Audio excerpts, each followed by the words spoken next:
Donc ici, on va parler de Best Seller Rank, ou plus communément appelé BSR ou classement des ventes. Donc c'est une des métriques les plus importantes qu'un vendeur Amazon doit maîtriser. Même si c'est quelque chose qui est plus regardé par des vendeurs qui font du retail et arbitrage, c'est tout de même crucial d'avoir de bonnes bases dans ce domaine et c'est ce qu'on va voir dans cette vidéo. Le BSR en bref. Donc le BSR, Best Seller Rank, c'est le classement des produits au sein d'une catégorie. Donc il faut savoir que chaque produit vendu sur Amazon appartient à une catégorie et une sous-catégorie. Par exemple, un moule à gâteau, ça sera dans la catégorie générale cuisine et maison. Puis dans la sous-catégorie moule à gâteau. Là où c'est intéressant, c'est que le BSR, ce n'est pas seulement un simple classement sur base du nombre de ventes réalisées par chaque produit, où finalement ça serait un concours de quel produit a réalisé plus de ventes sur les 30 derniers jours. C'est beaucoup plus subtil que ça et on va en discuter.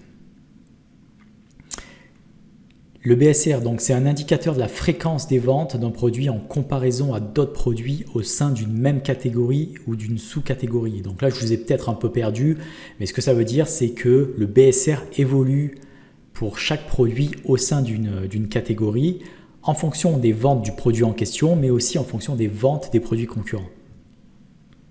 Il faut savoir que le BSR est mis à jour toutes les heures par Amazon, donc c'est vraiment quelque chose qui est en constante évolution. Donc avant de rentrer dans plus de détails, je vais juste vous montrer vite fait une page Amazon où se trouve le BSR. Donc ici j'ai pris un produit au hasard, donc c'est un chargeur pour batterie de voiture. Donc si vous allez un peu plus bas dans la partie détails sur le produit, voilà, vous avez la ZIN, la date de mise en ligne, le nombre de commentaires, etc. Et vous avez aussi les informations concernant le BSR. Donc ici ce produit est classé en position 5463 dans la catégorie auto et moto et 47 dans la sous-catégorie chargeur de batterie pour auto. Okay, donc il faut savoir que, bien entendu, plus le classement est bas, donc plus le classement est proche de 1, meilleur est le classement. On est bien d'accord. Qu'est-ce qui influence le BSR? Donc premièrement, ça va être la fréquence des ventes. Okay, si on prend un produit A qui génère 10 commandes par jour par rapport à un produit B qui génère 1 à 2 commandes seulement par semaine, bien entendu, le produit A aura un meilleur BSR que le produit B. L'historique des ventes. Donc si on prend un produit A qui a été lancé il y a 6 mois et un produit B qui vient juste d'être lancé, avec un rythme de croisière pour le produit A de 10 ventes par jour et pour le produit B de 1 à 2 ventes par semaine, jusque-là, comme on a vu, bien entendu, le produit A aura un meilleur BSR que le produit B. Maintenant, si sur une journée, le produit B réussit à vendre en l'espace de 4 heures 10 produits, c'est quasi certain que pendant un certain laps de temps, donc quelques heures, le produit B reflète un meilleur BSR que le produit A. Donc plus le produit est récent et plus le BSR est volatile, car chaque vente du produit aura d'autant plus d'impact que les ventes des produits de la catégorie. Bien entendu, dans l'exemple, après quelques heures ou au pire après un jour, le BSR du produit A va remonter et va s'améliorer et sera meilleur que le BSR du produit B parce que le produit B ne générera plus de ventes. La catégorie aussi influence le BSR, donc il faut vraiment savoir que le BSR d'une catégorie à une autre ne veut rien dire, c'est totalement différent. Donc dans une catégorie avec beaucoup de demandes et où le nombre de produits est vraiment élevé, il est normal que votre BSR soit plus élevé qu'une catégorie avec peu de demandes et peu de produits. Donc ici, en prenant l'exemple de la catégorie cuisine et maison, donc un BSR de 30 000 équivaudrait à une commande par jour. En revanche, dans la catégorie industrie et sciences, un BSR de 30 000, ça correspondrait à même pas une commande par semaine, donc seulement quelques commandes par mois, par rapport à 30 commandes par mois au niveau de la catégorie cuisine et maison. Donc ça, c'est vraiment important de se mettre ça en tête. Dans la catégorie industrie et sciences, okay, si on voulait générer une commande par jour ou 30 commandes par mois, il faudrait avoir un BSR de 2000. J'aimerais aussi vous montrer une page qui permet d'estimer le nombre de ventes par mois par rapport au BSR. Donc c'est une page qui est fournie par Jungle Scout.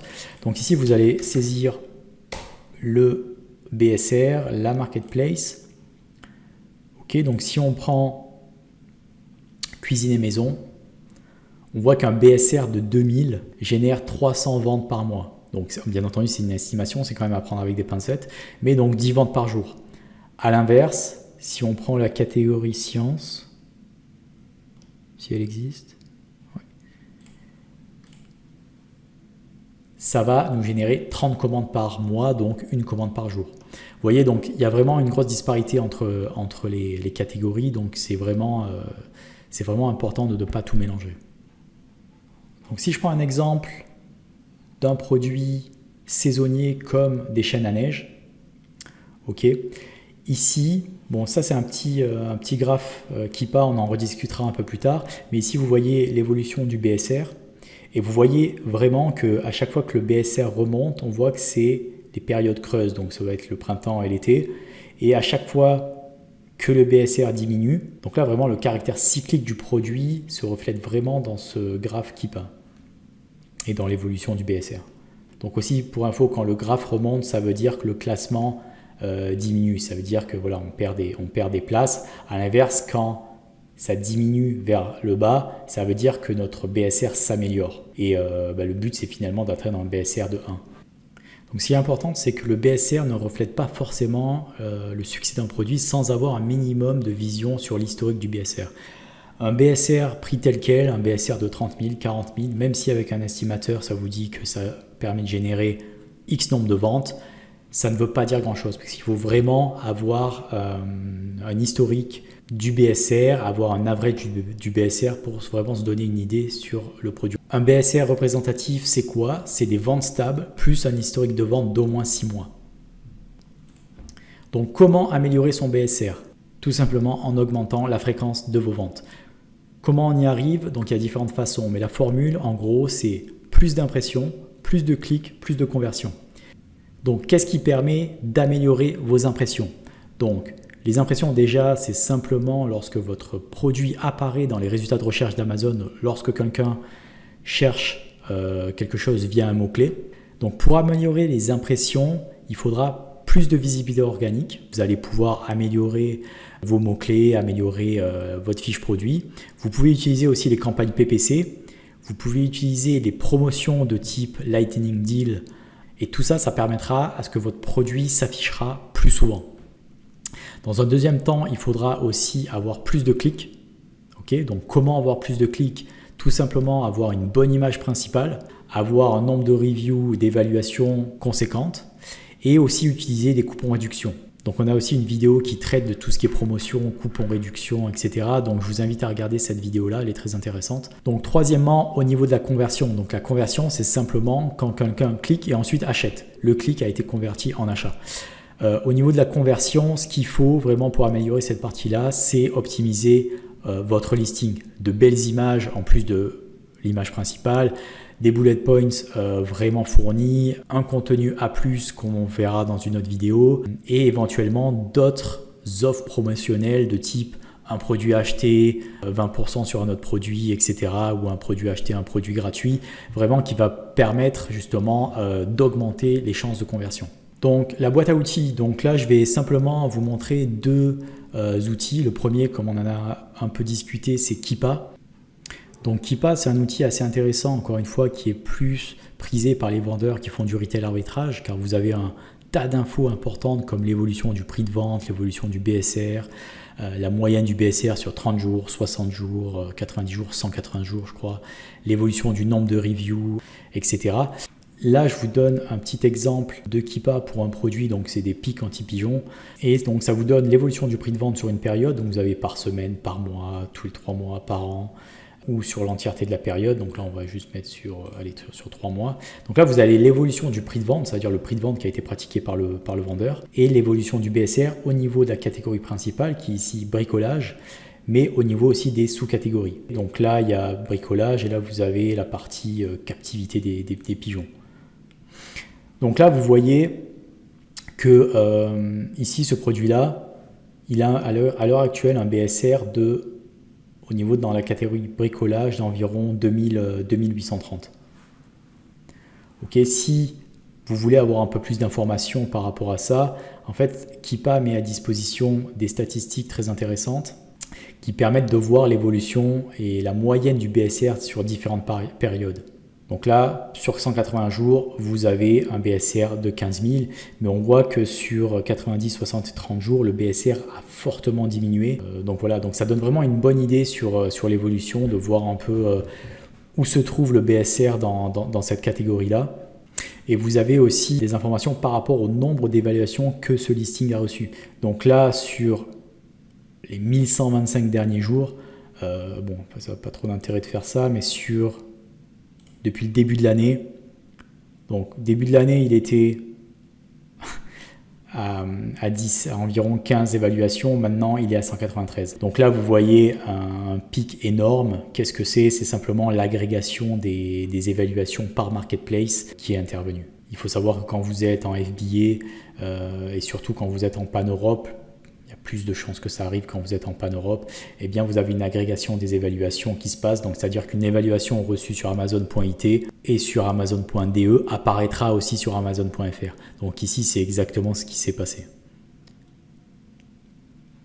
Voilà, donc ça donne quand même des informations très intéressantes. Donc Keepa, il faut savoir que c'est pas gratuit, donc ça coûte 15 € par mois. À l'époque, c'était gratuit et donc c'est devenu payant il y a un peu plus d'1 an. Voilà, pour moi, c'est un outil qui est vraiment utile parce que voilà, j'adore en fait regarder le BSR d'un produit, le nombre d'évaluations, etc. Regarder les moyennes et voilà, même quand c'est juste pour moi, quand je recherche des produits pour ma propre utilisation. J'aime toujours regarder le BSR. Pourquoi? Parce que ça me donne rapidement et potentiellement des idées de sourcer des nouveaux produits de manière un peu passive comme ça.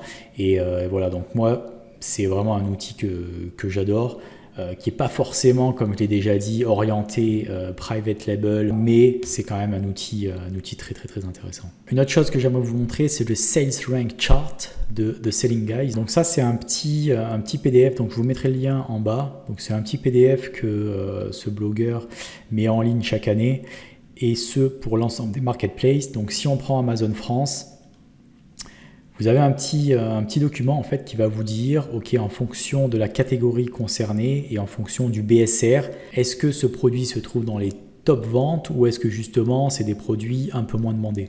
Donc là, si je prends l'exemple, admettons que je sois dans la catégorie auto, ok, si j'ai un produit qui est classé, qui a un BSR de 20 000, ok, je sais déjà qu'il est dans les top 1% des meilleurs vendeurs.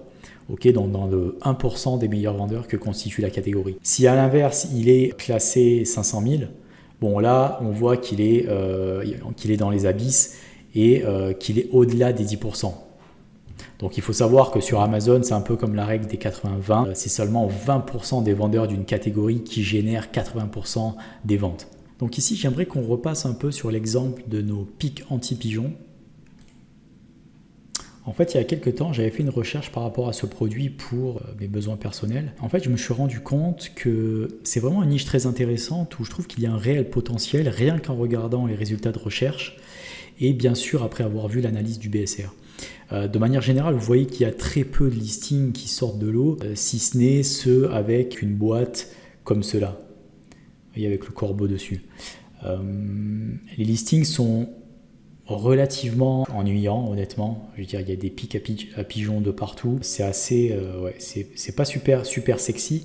Mais ce que vous voyez, c'est qu'il y a quand même ce type de produit qui saute aux yeux. Bon, il y a le badge Amazon Choice, mais même ça saute aux yeux parce que l'image principale est plutôt sympa. Et il n'y a pas énormément de produits avec beaucoup d'évaluations. On a des produits avec 130 évaluations. Bon, ça c'est un peu différent, c'est du scotch. Vous voyez, il y a quand même très peu d'évaluation, si ce n'est effectivement ce produit-là qui a quasi 1000 produits. Et d'ailleurs, c'est le produit où on a vu, c'est le produit qui a bénéficié de l'agrégation des évaluations qu'on a vues précédemment. Donc j'ai fait une petite sélection de produits et de pics anti-pigeons pour vous montrer un peu comment le BSR fait parler un produit.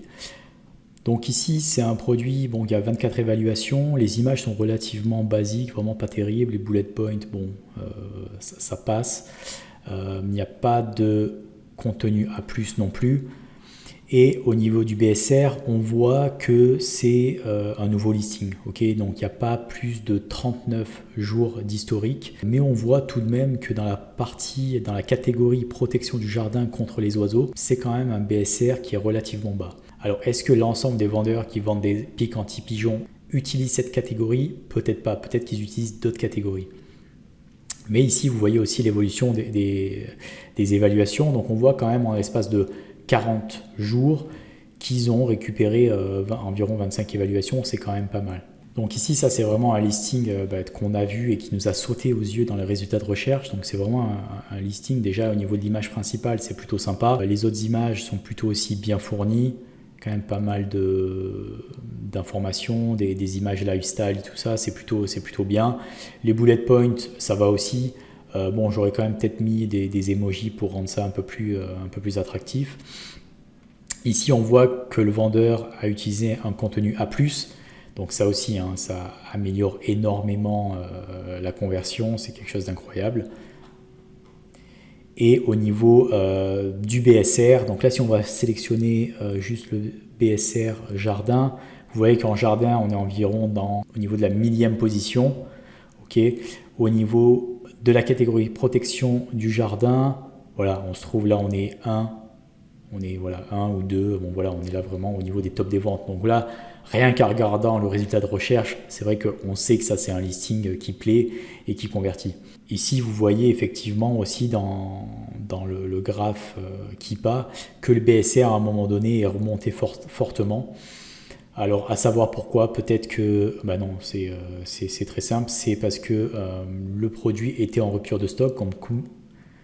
Donc, comme vous voyez ici, c'est en fait le prix pratiqué par le vendeur en bleu-violet. Et ici, vous voyez un blanc.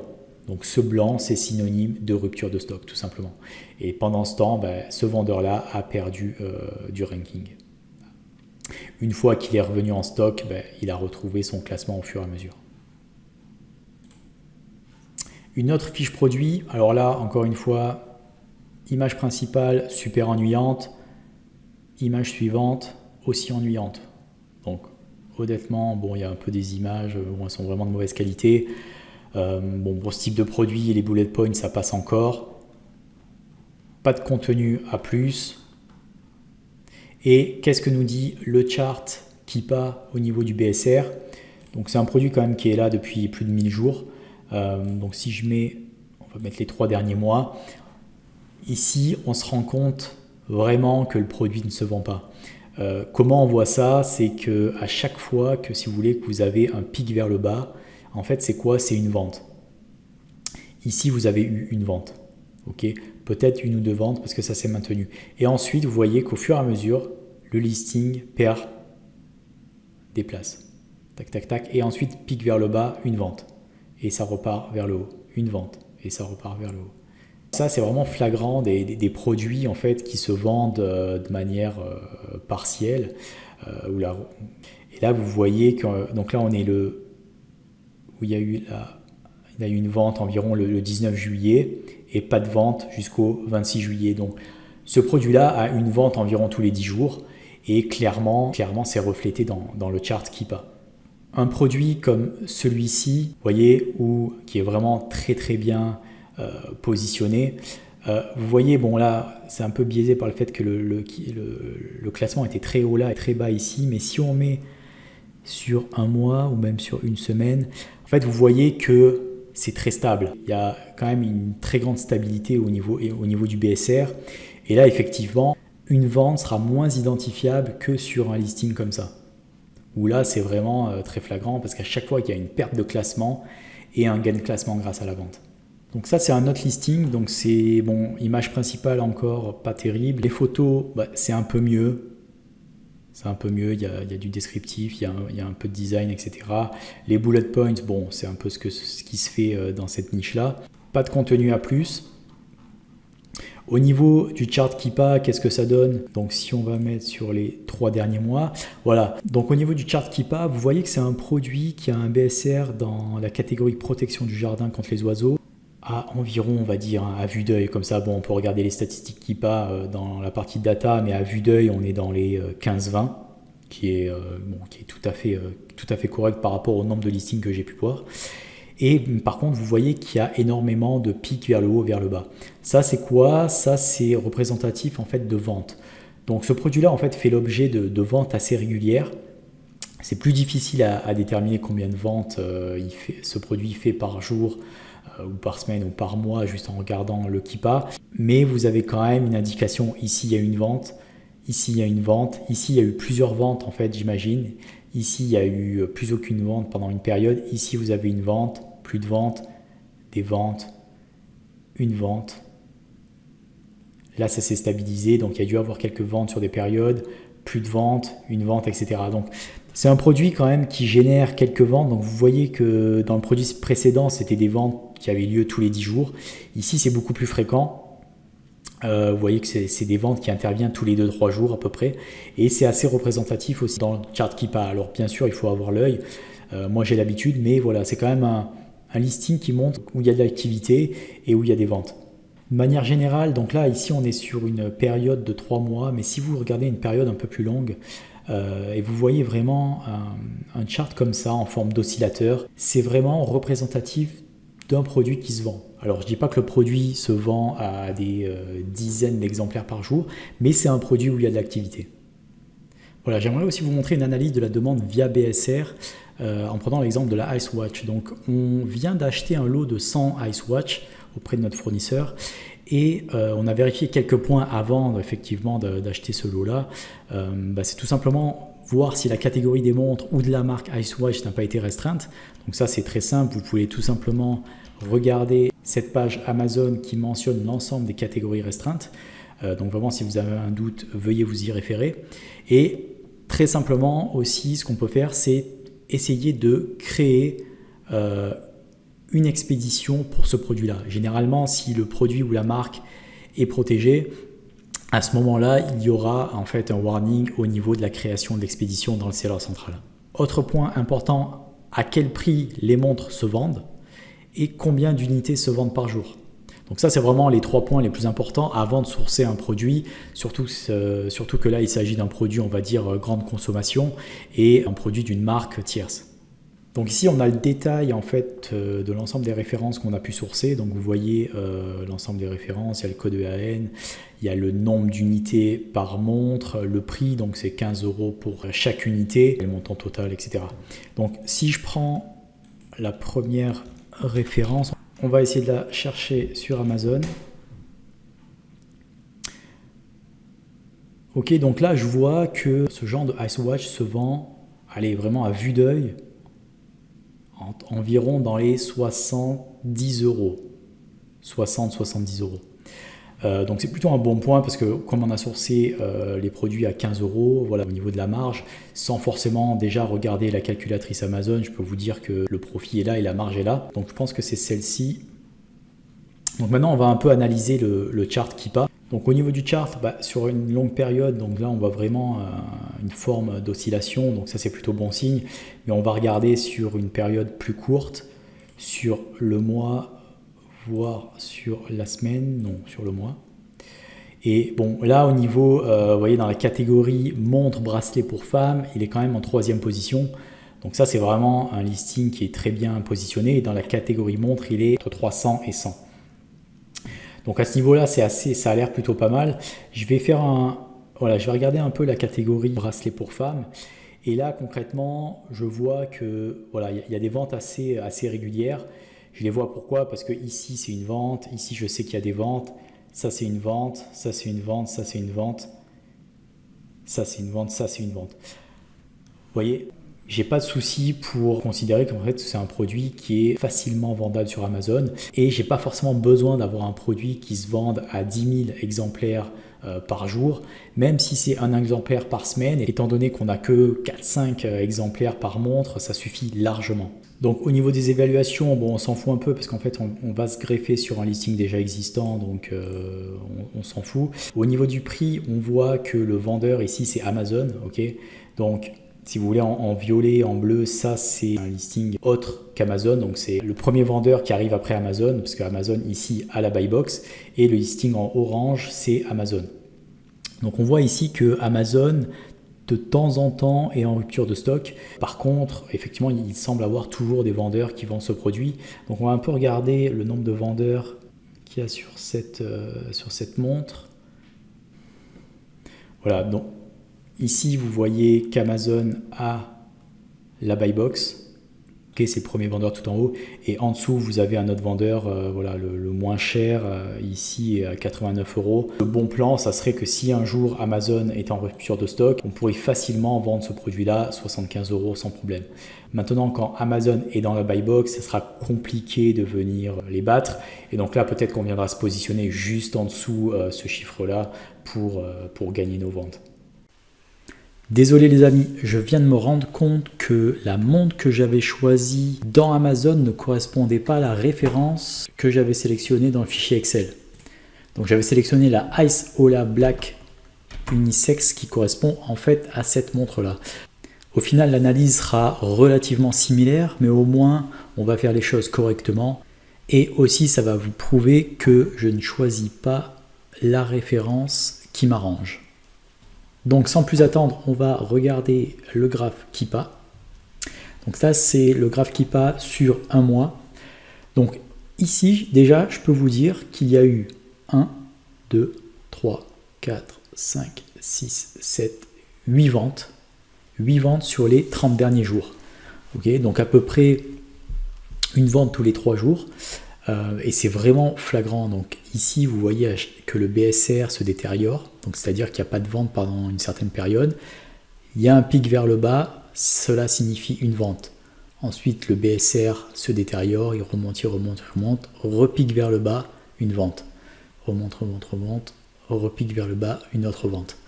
Donc le BSR remonte parce qu'effectivement, il n'y a pas de vente. Et finalement, au sein de la catégorie, que ce soit la catégorie générale, qui est la catégorie des montres, ou la catégorie montres-bracelets pour femmes, voilà, notre listing peut-être ne génère pas des ventes, mais d'autres listings génèrent des ventes, d'autres produits génèrent des ventes, et donc ça va venir détériorer notre BSR, parce que nous, on ne génère pas de ventes.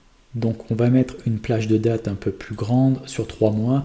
Donc vous voyez qu'on est sur le même type de scénario, avec des ventes tous les 3, 4, 5 jours. Voilà, donc c'est un produit qui se vend pas énormément, mais compte tenu du fait que l'on a seulement 9 unités en stock, pour nous c'est vraiment une référence qui est tout à fait correcte. Et ce qu'on va essayer de faire, c'est justement récupérer des ventes le plus possible. Bien entendu, on ne va pas forcément brader le produit en mettant un prix vraiment bas, mais on va justement voir l'évolution du prix donc sur les 3 derniers mois. Donc si on prend le listing hors Amazon, on est dans les 59, là on voit que c'est remonté à 79 €. Le listing Amazon, voilà, il a remonté également à 79 €. Donc on sait que ce produit, on pourra l'écouler aux alentours des 80 €. Donc on va regarder un peu les vendeurs qui se trouvent sur ce listing. Donc déjà on voit que Amazon n'a pas la buy box sur ce produit. Donc la buy box a été gagnée par J'ai perdu mes aiguilles. Donc c'est le nom du vendeur. Non, ça ne m'intéresse pas d'aller ici. Je vais voir les autres vendeurs et l'ensemble des offres disponibles. Donc on voit que ce vendeur vend le produit à 79 € et Amazon à 79,75 €. Voilà, donc je sais très bien que si on se mettra juste en dessous à 78 €, étant donné que ce vendeur n'est même pas Prime, c'est quasi à coup sûr que l'on va gagner la buy box en se mettant à 79 € ou juste en dessous à 78 €. Donc ce produit-là, on va se mettre au moins à 78 € et normalement on devrait gagner la buy box facilement. Maintenant, on va aller sur la calculatrice Amazon pour regarder combien de profit on va générer. Donc on va saisir l'ASIN, hop. Donc Amazon vient de trouver le produit. On va se positionner dans la partie Amazon Fulfillment, ok, comme on utilise le service expédié par Amazon. Prix de l'article, donc 78 €. Nombre d'unités en stock, 9. Coût du produit, donc on a sourcé le produit à 15 €. Calculé 46,18. Donc on part du prix de vente TTC qui est de 78. Sur base de ce prix de vente, Amazon calcule une commission de 12,05 €. J'imagine que c'est 15,45.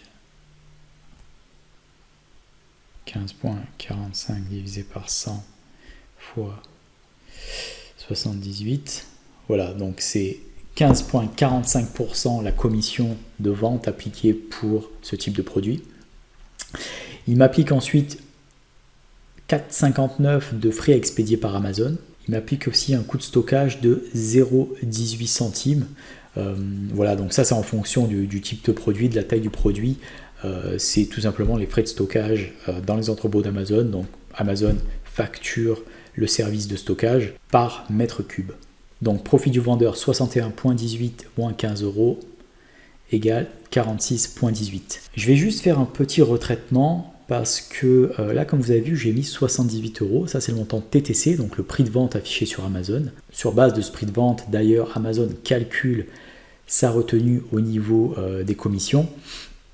Mais je vais simplement recalculer le montant hors taxe. Donc 78 divisé par 1,2, donc ça fait 65 € hors taxe. Donc 78 moins 65, ça fait 13 €.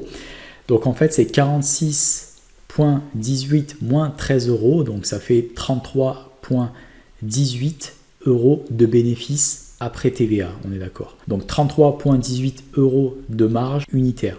Donc vous voyez, c'est quand même énorme sur ce type de produit. Là, on a sourcé 100 Icewatch. Si je reviens sur le fichier, on n'a pas fait l'analyse pour toutes les références, ça prendrait trop de temps. Et on a vu très rapidement que c'était vraiment une bonne affaire.